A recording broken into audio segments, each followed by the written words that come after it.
All right, sports fans, how's everybody out there doing? William Martin coming at you one more time here on YouTube with another edition of the 300 Pounds of Sports Knowledge Podcast. Now, when Kenny Atkinson abruptly resigned as the head coach of the Brooklyn Nets in March of 2020, you knew at some point that he would get another opportunity to lead an NBA team.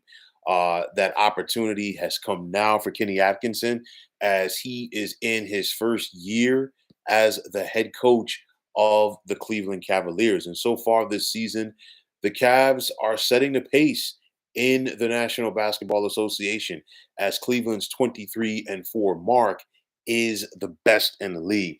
The Cavs clearly have gotten off to a strong start. They won their first 15 games of this season, and they have really not stopped. And, for Atkinson, he has built off of what JB Bickerstaff started in Cleveland. Of course, JB Bickerstaff started this rebuild there.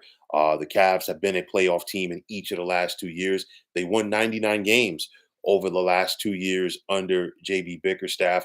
And like I said before, Kenny Atkinson is building off of that. You look at the combination of Donovan Mitchell and Darius Garland, they've arguably been the best backcourt so far this season in the Eastern Conference. Evan Mobley continues to improve his game as he's averaging more than 18 points per game so far this season. And then two players that Kenny Atkinson had in Brooklyn and the Nets gave up on. I'm talking about Jared Allen and Karis LeVert. They continue to have solid careers in Cleveland with the Cavaliers as well. You look at Cleveland; they are a fine oil machine offensively. You just ask the Brooklyn Nets about that because we just saw the Cavaliers hang up 130 on the Nets tonight, and it was really effortlessly. I mean, if Cleveland tried, they might have gotten 150. That's how easy it was for the Cavs tonight.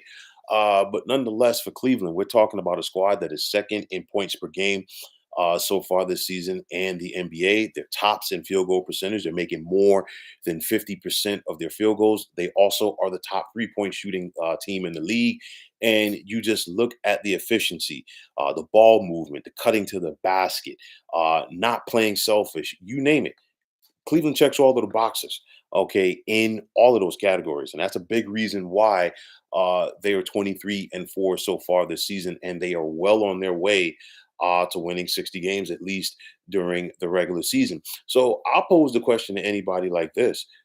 Would the Brooklyn Nets love to have had Kenny Atkinson back? I mean, you had this guy in the building. He was clearly building something with your franchise. And, it's one of those where, Sean Marks is running the front office for the Nets. He tinkered with the sauce, and of course, the rest is history. The Nets were building something until ownership and the front office felt like, what, we've got to go out there and we've got to shoot for the moon and we got to bring in some all-star caliber players. And of course, they brought in Kyrie Irving, they brought in Kevin Durant, and Kevin Durant didn't even play that year. He was recovering from the Achilles injury.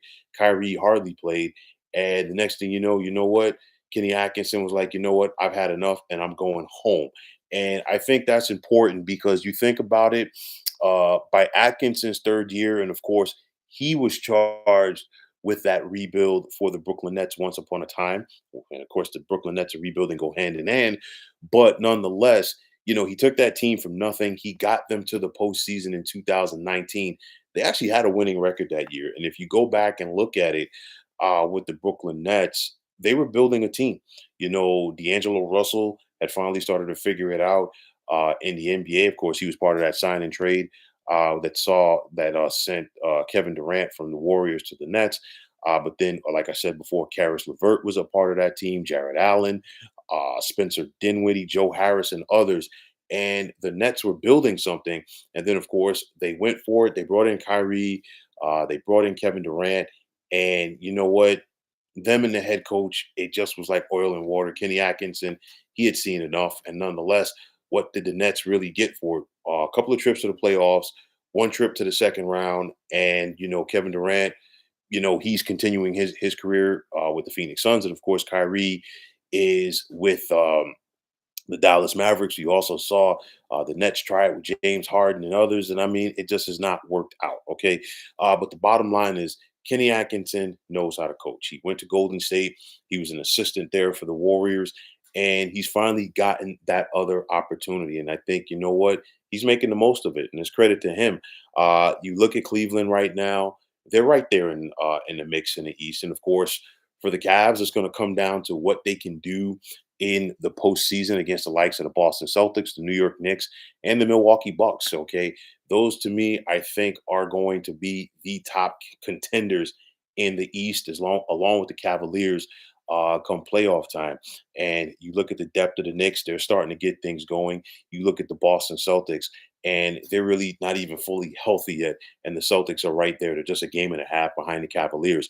But nonetheless, when it's all said and done, you still got to sit back and you have to appreciate the efficiency and the consistency that we're seeing from this Cleveland Cavaliers team so far this season. And like I said, I definitely think they're going to keep it up as long as key players like Donovan Mitchell stay healthy. This Cavs team is well on their way to winning 60 games. They're probably going to finish one or two in the East. You know, Boston's not going away. The Knicks, like they're 16-10 right now. The Knicks started off slow. The Knicks are starting to gel. They're gonna be coming on as well as the season progresses. But nonetheless, you got to like this strong start for the Cleveland Cavaliers. And like I said before, kudos to Kenny Atkinson. Kudos to the Cavs. They gave him an opportunity to get back in that coaching seat in the NBA. He's making the most of it. And like I said, he's building off of what JB Bickerstaff started in Cleveland. But nonetheless, coach and team with Cleveland right now appear to fit like a hand and a glove. But folks, that's going to wrap it up. And as always, I want to take this time out to thank each and every one of you for tuning into the 300 Pounds of Sports Knowledge podcast here on YouTube. I want to take this time out to thank all of you fine folks out there for tuning in. And if you haven't already, please feel free to subscribe to this channel. Now, if you're on the X, formerly known as Twitter, please feel free to follow me at 300 Pounds of Sports.